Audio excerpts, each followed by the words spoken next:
Hello everybody. I am going to spend a little time today talking about the 12-bar blues and how we can apply that to our ukulele playing. 12-bar blues is a really, it's kind of a ubiquitous song form. A lot of rock and roll and gospel and folk music and just all the different types of the blues that have evolved over the years. This is a really foundational element. And what it refers to, so 12-bar blues, just means that it's a song form and there's 12 bars. And here it is written out so you can check it out. The first thing we're going to talk about is a 12-bar blues in the key of C. And it looks like this. So if you take a second, maybe pause the video and write out this chord progression. You'll see the first 4 bars go C, C, C, and then there's another C. It's optional to make it a C7. I think that makes it sound more bluesy. So that's kind of what I like to do. So that's the first bar. C, C, C, C7. The first line, I mean. The second line goes F, F, C, C7. And the last line goes G7, F, C. And if we're gonna keep looping it and like starting from the top each time, I'll go to a G7 here.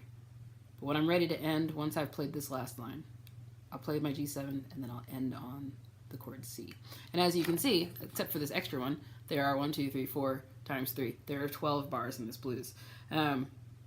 So once I play it, you'll recognize it. It's a really popular song form. Okay, so if you've got that copied down, we can try playing this. The other thing I'm going to use for this is a blues strum. A lot of songs that we play, you might count the rhythm. If we're playing in 4/4, if we're playing in like a 4-beat pattern, you might count the rhythm as 1 and 2 and 3 and 4 and, where we have really even, like an even down up 2 strums per beat.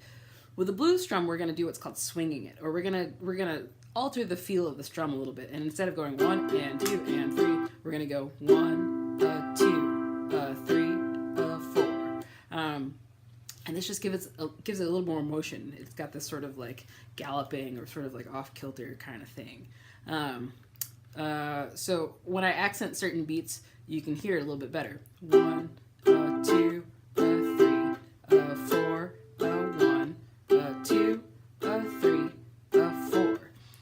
And really what's happening is we're taking each strum and we're dividing it into 3 little bits. 1 and a 2 and a 3 and a 4 and I've circled the strong beats where we might accent our strumming pattern, so it's a little bit louder on those first beats of each group. But there's a down strum on the 1 and the 1, 2, 3, 4. 1, 2, 3, 4. Just like that. So when I play through this 12-bar blues, it's gonna sound like this.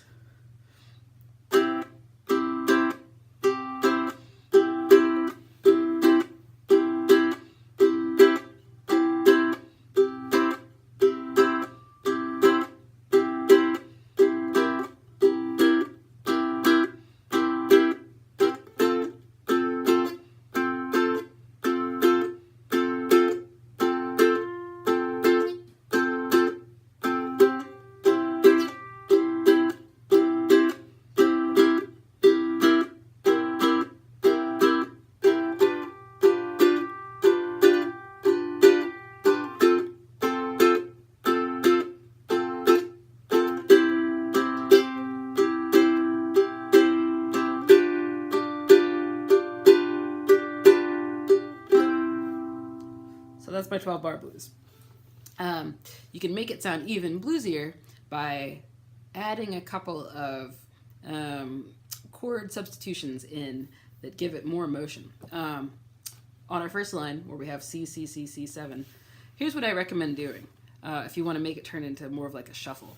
When you start with your C chord, just your regular open C chord, get your middle finger ready over the 2nd fret of the G string, kind of as if you were playing an A minor.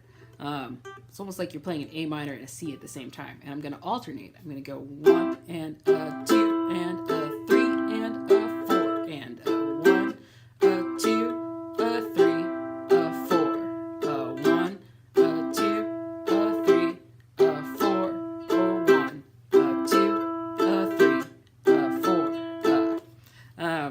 That gives it a little more motion as I'm going through that long line of C chords, because that can get a little monotonous.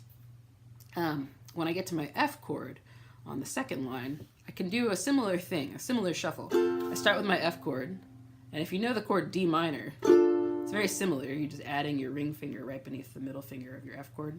I'm going to do the same pattern where I'm going to go on and then off with every beat grouping.